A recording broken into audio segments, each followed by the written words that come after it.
As 12 pragas de Dilma na economia. José Fux.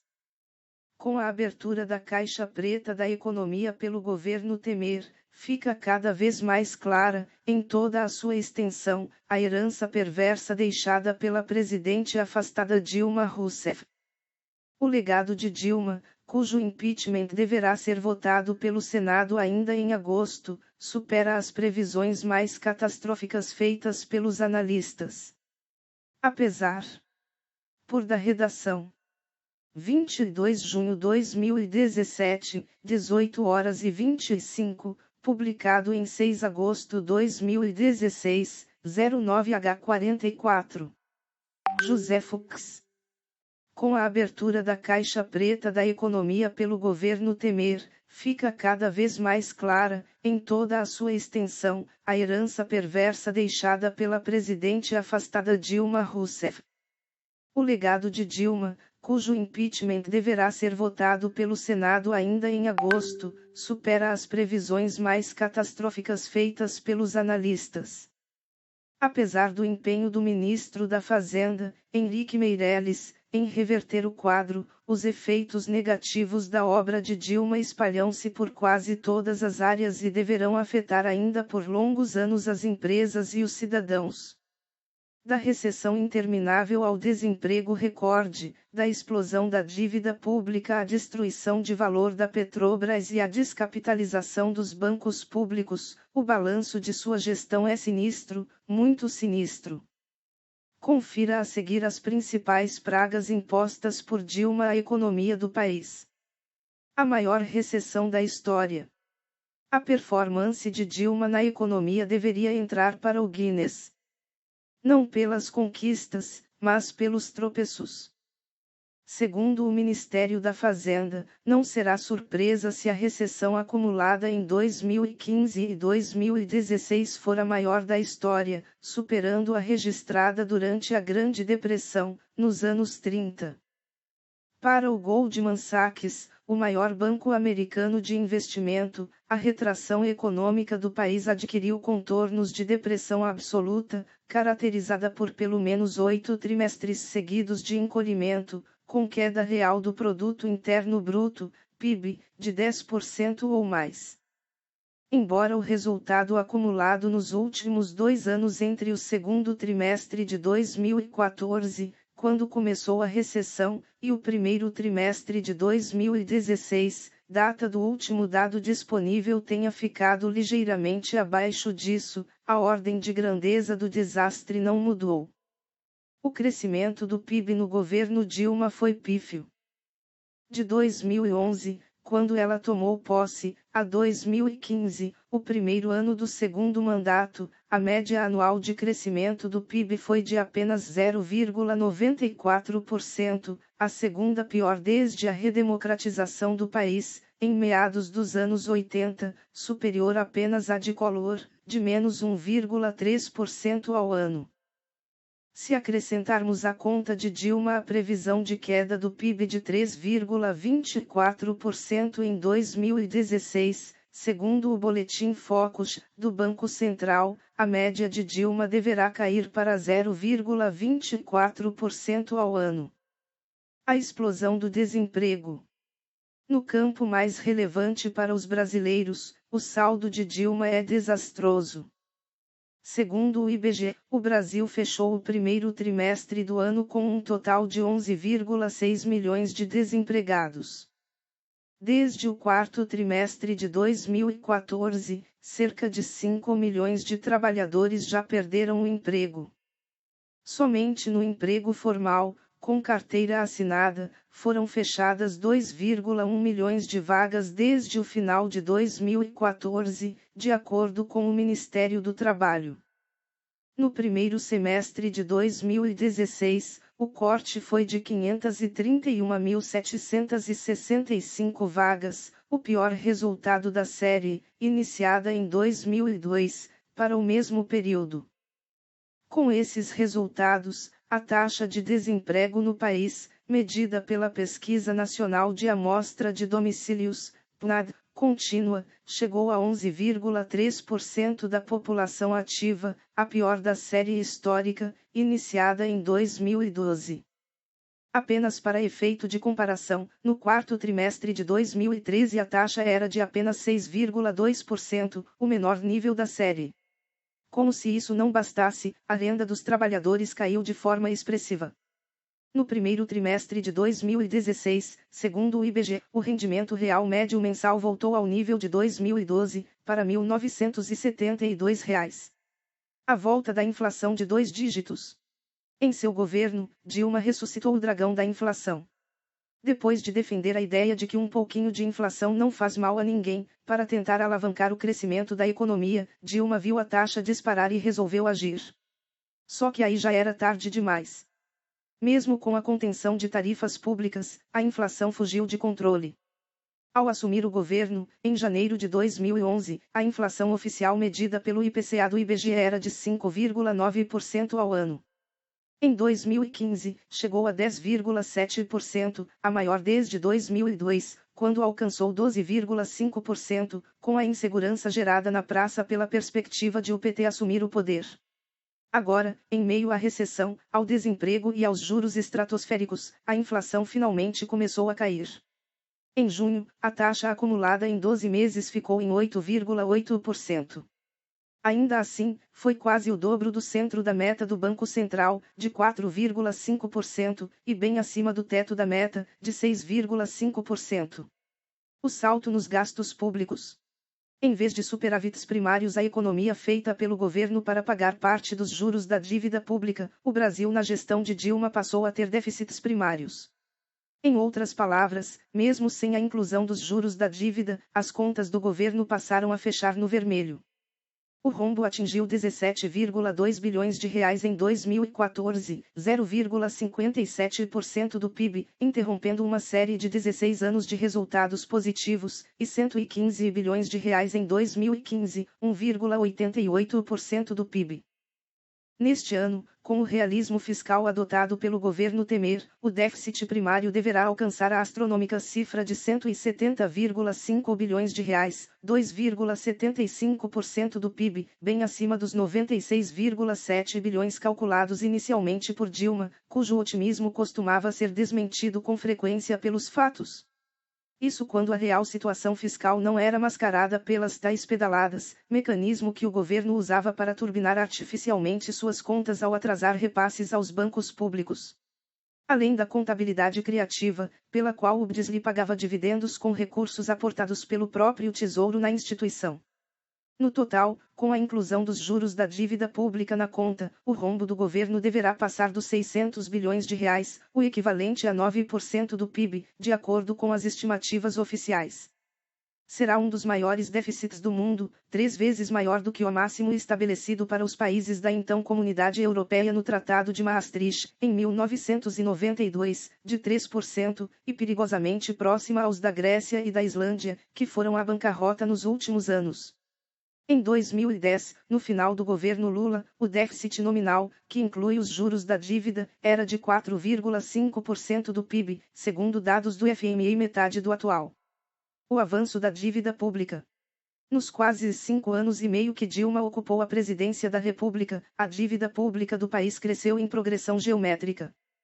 A dívida bruta passou de 51,8% do PIB, no final de 2010, para 68,5%, em junho de 2016, de acordo com o Banco Central, chegando a 4,13 trilhões de reais em valores correntes. Caso as estimativas do Ministério da Fazenda se confirmem, a dívida bruta deverá chegar a 73,4% em dezembro, o maior nível disparado entre os BRICS e os principais países da América Latina. A situação é tão grave que os efeitos do descontrole das contas públicas deverão se alongar por vários anos, afetando também o governo que será eleito em 2018.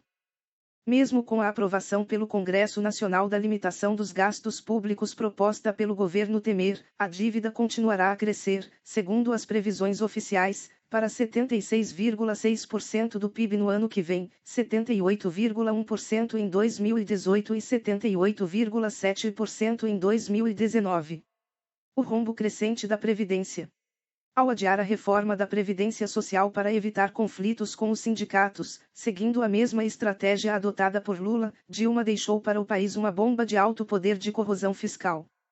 No primeiro semestre, o déficit do INSS, que atende os trabalhadores do setor privado, somou 60,44 bilhões de reais, 79% mais que o registrado no mesmo período de 2015. Até dezembro, deverá atingir 149,2 bilhões de reais, o equivalente a 2,38% do PIB, sem contar cerca de 75 bilhões de déficit na Previdência Pública.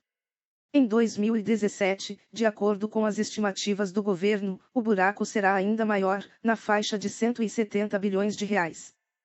O aumento expressivo do déficit da Previdência deve-se, em boa medida, à adoção da Fórmula 85/95, que prevê a concessão de aposentadoria plena quando a soma de idade e tempo de contribuição do beneficiário chegar a 85 para as mulheres e a 95 para os homens.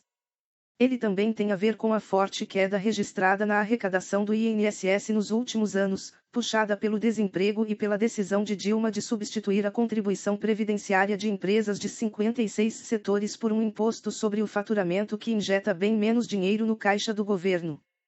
Para completar, Dilma ainda manteve a indexação dos benefícios do INSS ao salário mínimo, para quem recebe o piso, adotada no governo Lula.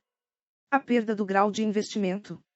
Diante da deterioração acelerada do quadro fiscal, com aumento de gastos, queda de arrecadação e alta da dívida pública, aconteceu o inevitável: Dilma foi reprovada na avaliação das agências de classificação de risco.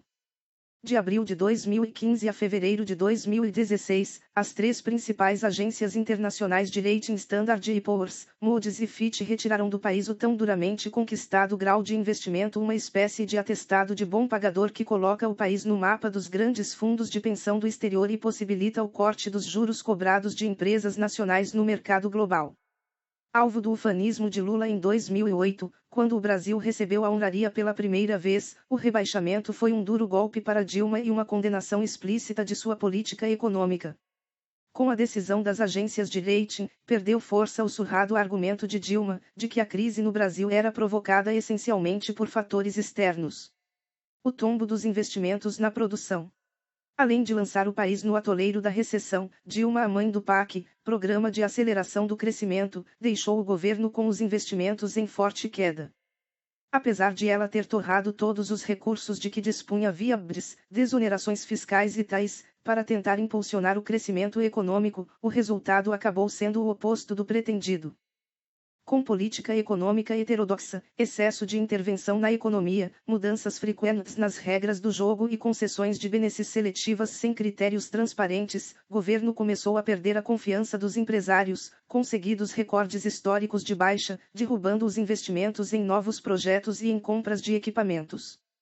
Segundo o IBGE, a taxa de investimento do país despencou para apenas 16,9% do PIB no primeiro trimestre do ano. Foi o 10º trimestre seguido de queda nos investimentos. Em relação ao primeiro trimestre de 2015, a queda foi de 17,5%, o maior recuo da série, iniciada em 1996. Em 2010, antes de Dilma tomar posse, a taxa de investimento era de 19,5%. Na ocasião, ela declarou que seu objetivo era levar a taxa de investimento para 22% a 23% do PIB até o fim do mandato. Deu ruim. A criação do Bolsa Empresário. Apesar do discurso voltado para os fracos e oprimidos, Dilma ficará marcada como uma espécie de Robin Hood das avessas. Em seu governo, ela repassou às empresas por meio do PSI, Programa de Sustentação do Investimento, mais conhecido como Bolsa Empresário, um total de 360 bilhões de reais via financiamentos do BRIS, com juros subsidiados pelo Tesouro, o equivalente a 10 vezes o orçamento do Bolsa Família em 2016. Embora o PSI tenha sido criado no final do governo Lula, foi na gestão de Dilma que o programa, interrompido em janeiro deste ano, deslanchou. O objetivo era ampliar o volume de investimentos privados na economia, mas, como tantas medidas adotadas por Dilma, os resultados ficaram bem aquém das expectativas. Segundo dados do próprio BRIS, apenas 1% dos empresários beneficiados recebeu o equivalente a 56% dos empréstimos do PSI. Um grupo ainda mais restrito, formado por 31 grandes empresas, ficou com 54 bilhões de reais. Pelo PSI, o governo obrigava o BDS a emprestar dinheiro a juros que variavam de 6,5% a 11% ao ano, mas tinha de captar recursos no mercado a taxas bem mais altas para lastrear o programa. O prejuízo, mais uma vez, ficará para o pagador de impostos. A destruição de valor da Petrobras. Ex-ministra das Minas e Energia e ex-presidente do Conselho de Administração da Petrobras no governo Lula, Dilma foi, em grande parte, responsável pela maior destruição de valor da Petrobras em sua história.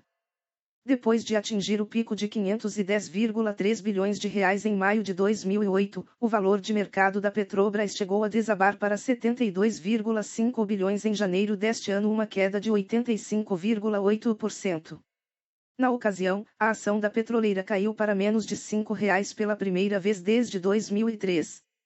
Além de refletir as denúncias da Operação Lava Jato, que relataram um desvio de dezenas de bilhões de reais em negócios espúrios, tal resultado se deve à gestão inepta da empresa nos últimos anos. Ao mesmo tempo em que o represamento do preço dos combustíveis deixou o caixa à míngua, a exigência de conteúdo mínimo nacional em suas compras levou os custos às alturas. Além disso, com o regime de partilha imposto à exploração do pré-sal, a Petrobras passou a responder pela realização de investimentos bem maiores do que sua capacidade de geração de caixa e teve de aumentar perigosamente seu nível de endividamento. A descapitalização dos bancos públicos. Impulsionado durante o governo Lula, no auge da crise global, e aprofundado por Dilma em sua gestão, o uso dos bancos públicos como ferramenta de política econômica praticamente exauriu as instituições responsáveis pela expansão desenfreada do crédito após a crise de 2008, o Banco do Brasil, a Caixa e o BDS têm pouco espaço para crescer. A participação das três instituições no crédito total, que era de 34% em 2007, aumentou para 56% em 2015. Com o atual nível de capital, só há fôlego para operar sem novas injeções de recursos do Tesouro Nacional até 2017. Pelas normas brasileiras, baseadas no Índice da Basileia, o capital dos bancos deve ser de pelo menos 11% do total de empréstimos. Como a Caixa tem hoje em torno de 14%, o BDS, 15%, e o Banco do Brasil, 16%, há pouca margem de manobra. Segundo a Fitch, uma das principais empresas de avaliação de risco, a rentabilidade dos bancos públicos em 2015, que já foi a mais baixa em 10 anos, deve ser ainda pior em 2016 com a desaceleração do crédito e o aumento da inadimplência. Os balanços devem ser afetados também pelo fracasso de projetos de interesse político que os bancos públicos tiveram de absorver nos últimos anos.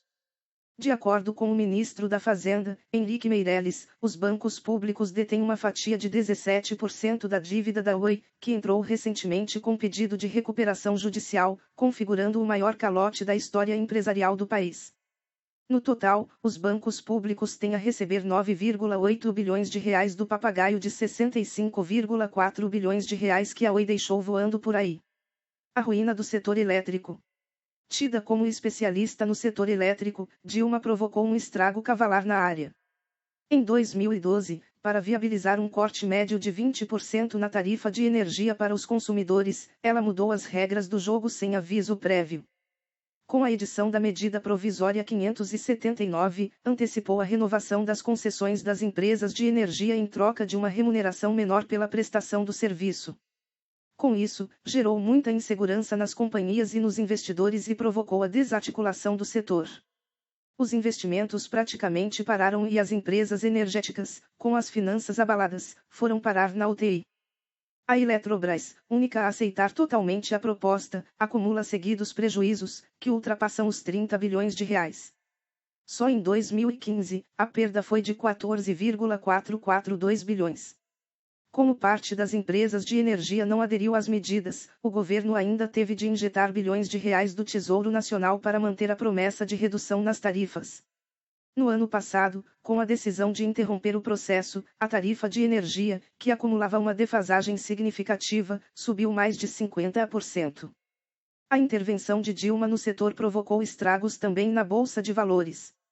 Segundo um levantamento feito pela Economática, empresa de informações financeiras, a redução do valor de mercado das companhias de energia com ações na bolsa ultrapassa os 60 bilhões de reais desde 2011, quando Dilma tomou posse.